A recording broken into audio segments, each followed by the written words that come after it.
In this video, we're taking a look at the newly released Xiaomi Mi Band 6. Here's everything you need to know about it and whether or not you should buy it. Let's get started.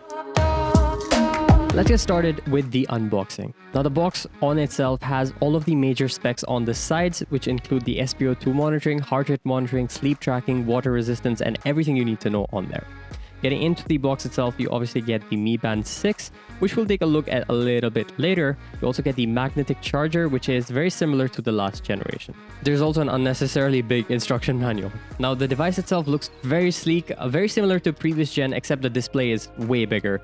The strap is exactly the same. The charger also is exactly the same. You've got the heart rate monitoring and the SpO2 monitoring right there at the back. The device on hand does feel pretty good. The charger is also replaceable with the Gen 5, so you can use the Gen 5 version charger on this as well, and it should work. There are no physical buttons on this, so I couldn't figure out how to turn it on, but eventually I realized I need to charge it up in order to get to pairing mode. Once you do charge it up and it gets to a significant amount, it says tap to pair first, and that's when you get to your pairing process. So open up the Xiaomi Wear application and click on new devices or add devices, and you should be able to find the Mi Band 6 in there. Once you're there, it should trigger the alert to pair the two devices, and that's pretty much it. Very simple and straightforward, and you're linked up to your smartphone.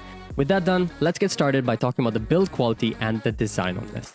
The Mi Band 6 is designed really well. It's got precisely cut edges with a pretty exquisite classic shape. The charging and sensors are at the back, and it does feel really light, weighing in at just 12 grams, which is perfect for things like sleep tracking and workout. That being said, the straps themselves are also very comfortable and nice to have on your wrist. With the Mi Band 6, you also get 5 ATM water resistance, making it safe for swimming, snorkeling, or even showering, and sweat definitely won't damage it. Let's take a look at the display on this. You get a 1.56-inch AMOLED display, which is very nice. It's tempered glass with anti-fingerprint coating and gives you nice contrasty colors, and you're able to see pretty much everything in most light situations. Even in direct sunlight, I didn't have a lot of issue looking at the display once you do turn up the brightness a little bit. It does feel very nice to look at and interact with, and the display overall was not very disappointing at all. Making it full screen really makes this enjoyable over the previous generations, which gives you more screen real estate and you can actually see icons better, and you can really navigate through a lot easier with this, and it does feel a little bit more premium than we did see previously. As far as navigation and going through is concerned, it's pretty simple. From the main screen, swiping up or down will take you through all the different menus on this, which is workout, cameras, whatever it may be. Swiping left or right goes back to the watch display and through your different widgets. These widgets can be customized and you can choose pretty much whatever widget you want, like weather, music, camera shutter. All of that is controllable. Holding down takes you through the different watch faces. Now let's get to one of the more important things on this, which is the fitness and health tracking. The Mi Band 6 has up to 30 different workout modes, while the Mi Band 5 only had 11 different sport modes. While working out, it did feel very comfortable. I didn't feel like the tracker was missing anything or my heart rate was missing. I could see my aerobic, anaerobic, light, intense workout all on there.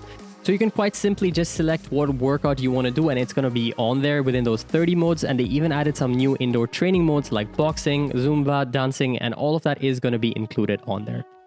This is really great for people who don't do traditional workouts or different types of workouts. It even has auto detection for things like walking and running, so you can auto detect your workout without you having to turn it on. You can look at the status of your workout and how it's performing on the watch itself or even through the mobile application once you do sync it up. Looking at the health tracking and health monitoring side of things, the Mi Band 6 comes with its very own blood oxygen monitoring, which is something that we didn't find on the previous generations. This works pretty well from my testing. You do have to make sure the angle is correct for it to track, which does make sense, but yeah, it does work pretty well. And I would say the reading is pretty accurate. You can see all of this data later, like the heart rate, the blood oxygen, and even your sleep measures later on the mobile application. The sleep also tracks your breathing now, which is pretty great.